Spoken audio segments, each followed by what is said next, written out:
வணக்கம். சற்று முன் வெளியான முக்கிய அறிவிப்பின்படி 500 ரூபாய் நோட்டு வைத்திருக்கும் அனைவரும் கவனத்தில் கொள்ளக்கூடிய மிக மிக முக்கியமான அறிவிப்பை மத்திய அரசு வெளியிட்டுள்ளது. இதுல என்னென்ன அறிவுகள் வெளியாகி உள்ளன என்பதை பற்றி விரிவாக நம்ம வீடியோல பார்க்க போறோம். வீடியோவை கடைசி வரைக்கும் முழுமையாக பாருங்க. வீடியோக்குள்ள போறதுக்கு முன்னாடி இந்த வீடியோக்கு ஒரு லைக் பட்டனை பிரஸ் பண்ணிக்கோங்க. இப்போ அந்த சேனலுக்கு ஃபர்ஸ்ட் டைம் இருக்கீங்கன்னா சப்ஸ்கிரைப் பட்டனை பிரஸ் பண்ணிக்கோங்க. கூடவே பெல் ஐகான் பட்டனையும் பிரஸ் பண்ணிக்கோங்க. வாங்க வீடியோக்குள்ள போகலாம். இந்தியாவில் கடந்த 2016ஆம் ஆண்டு ரூபாய் 1000 மற்றும் 500 நோட்டுகள் பண மதிப்பிழப்பு செய்வதாக பிரதமர் மோடி அறிவித்தார். இதையடுத்து புதிதாக 500 ரூபாய் கொண்டு வரப்பட்டது. அதே போல 1000 ரூபாய் நோட்டுக்கு பதில் 2000 ரூபாய் நோட்டு அச்சடிக்கப்பட்டது. தற்போது 2000 ரூபாய் நோட்டுகள் புழக்கத்தில் இல்லை. இந்நிலையில் 500 ரூபாய் நோட்டை மத்திய அரசு ரத்து செய்ய போவதாக தற்போது தகவல் ஒன்று பரவி வருகிறது.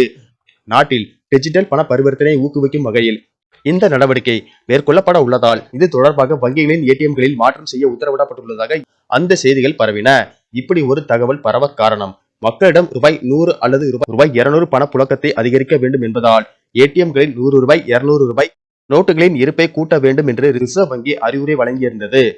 இந்த நிலையில் 500 ரூபாய் நோட்டுகள் மீண்டும் தடை செய்யப்படுமா என்ற கேள்வி சமீப நாட்களாக பரவலாக விவாதிக்கப்பட்டு வருகிறது. குறிப்பாக மார்ச் 2026க்குள் ஏடிஎம்களில் இருந்து 500 ரூபாய் நோட்டுகள் வழங்கப்படாது என்றும் அவை செல்லாது என்றும் சமூக ஊடகங்களில் செய்திகள் வைரலாகி மக்களிடையே பெரும் கவலையை ஏற்படுத்தி உள்ளது. கடந்த காலங்களில் 500 ரூபாய் நோட்டுகள் தொடர்பாக பல வதந்திகள் பரவியுள்ளன. இந்த வதந்திகளுக்கு மத்திய அரசு அதிகாரப்பூர்வமாக விளக்கம் அளித்துள்ளது. அரசின் தகவல் மற்றும் ஒலிபரப்பு துறையின் கீழ் செயல்படும் பிரஸ் இன்ஃபர்மேஷன் பியூரோ இந்த செய்திகளை முற்றிலும் பொய்யானவை என்று அறிவித்துள்ளது. 500 ரூபாய் நோட்டுகள் செல்லாது என்று எந்த அறிவிப்பும் வெளியிடப்படவில்லை என்றும் இந்திய ரிசர்வ் வங்கி இது போன்ற எந்த முடிவையும் எடுக்கவில்லை என்றும் தெளிவுபடுத்தப்பட்டுள்ளது. சமூக ஊடக தளமான எக்ஸ் மூலமாகவும் இந்த வதந்திகள் நிராகரிக்கப்பட்டுள்ளன. தற்போது புழக்கத்தில் உள்ள 500 ரூபாய் நோட்டுகள் முழுமையாக செல்லுபடியாகும் என்றும் அவை சட்டப்பூர்வமான பணமாக தொடர்ந்து பயன்படுத்தலாம் என்றும் மத்திய அரசு உறுதி அளித்துள்ளது. மக்கள் பண பரிவர்த்தனைகளில் 500 ரூபாய் நோட்டுகளை வழக்கம் போல பயன்படுத்தலாம். எந்த தகவலையும் நம்புவதற்கு முன் அது ரிசர்வ் வங்கி அல்லது மத்திய அரசு போன்ற அதிகாரப்பூர்வ ஆதாரங்களில் இருந்து வந்ததா என்பதை சரிபார்ப்பது மிகவும் அவசியம் என்றும் தெரிவிக்கப்பட்டுள்ளது.